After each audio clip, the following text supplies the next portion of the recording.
Hello అందరికీ, నేను ప్రియాంక. ఈరోజు మేము ఖైరతాబాద్ వినాయకుని చూడడానికి వెళ్తున్నాము. సో చూసారు కదా ట్రాఫిక్ ఎట్లున్నదో. మేము మంచి ప్రైమ్ టైంలో స్టార్ట్ అయినామండి. అది కూడా మంచి ట్రాఫిక్ ఉండే ఏరియా. మేము ఎక్కడి నుంచి స్టార్ట్ చేసామో ఎక్కడి వరకు వెళ్ళాలో అదంతా కూడా ఫుల్ ట్రాఫిక్ ఉండే ఏరియా.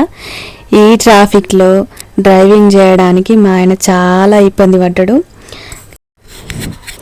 ఇక్కడ కొంచెం ఊపిరి పీల్చుకోండి అన్నట్టుగా ట్రాఫిక్ అయితే కొంచెం తగ్గిందండి. ఇలా తగ్గిందో లేదో మళ్ళీ స్టార్ట్ అయిపోయింది ట్రాఫిక్ అయితే.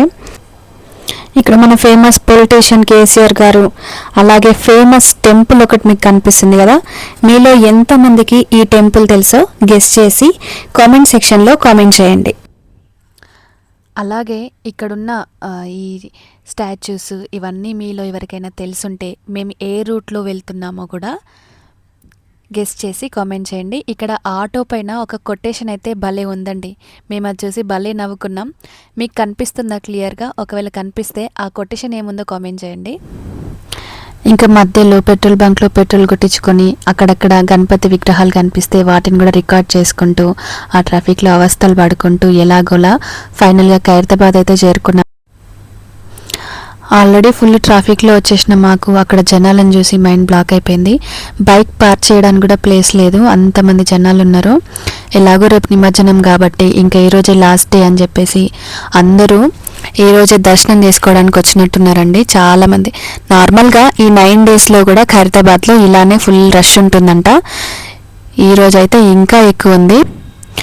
ఎలాగోలో వచ్చేసాం. ఇంకా దర్శనం చేసుకుందామని వెళ్ళేసరికి మాకు పెద్ద డిసప్పాయింట్మెంట్ అండి. ఎందుకంటే రేపు నిమజ్జనం కాబట్టి ఈరోజు దర్శనం క్లోజ్ అంట. అసలు మమ్మల్ని దగ్గరికి వెళ్ళనివ్వలేదు. ఇంకా దూరం నుంచే దర్శనం చేసుకొని వచ్చేసాము. ఇంకెలాగో దర్శనం కాలేదనుకొని డిసప్పాయింట్మెంట్తో వెనక్కి తిరిగి వచ్చేసామండి.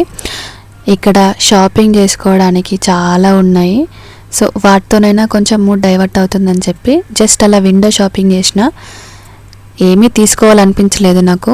ఇక్కడ చూసారా ఎలా గొడవ పడుతున్నారో షాప్ కీపర్స్ తోటి. ఇంకా నాకైతే ఇది కొంచెం నచ్చింది. ఈ పింక్ కలర్ బీడ్స్ చైన్ నచ్చింది. సో నేను అదొకటి చేసుకున్నాను. 150 రూపీస్ పడింది. ఈ ఎల్లో కలర్ది కూడా తీసుకుందాం అనుకున్నాను కానీ ఎందుకో వద్దనిపించి ఇంకా తీసుకోలేదు. ఇంకా దర్శనం జరగలేదని డిసప్పాయింట్మెంట్లు ఉన్నా అని చెప్పి మా ఆయన నన్ను రెస్టారెంట్కి తీసుకొచ్చి చికెన్ బిర్యానీ తినిపించిండు. సర్లే చికెన్ బిర్యానీ దొరికింది కదా అని చెప్పి నేను హ్యాపీగా ఫీల్ అయ్యి ఫుల్గా తినేసిన. ఇక ఇది ముచ్చట. నెక్స్ట్ వీడియోలో మళ్ళీ కలుద్దాం. ఉంటా మరి.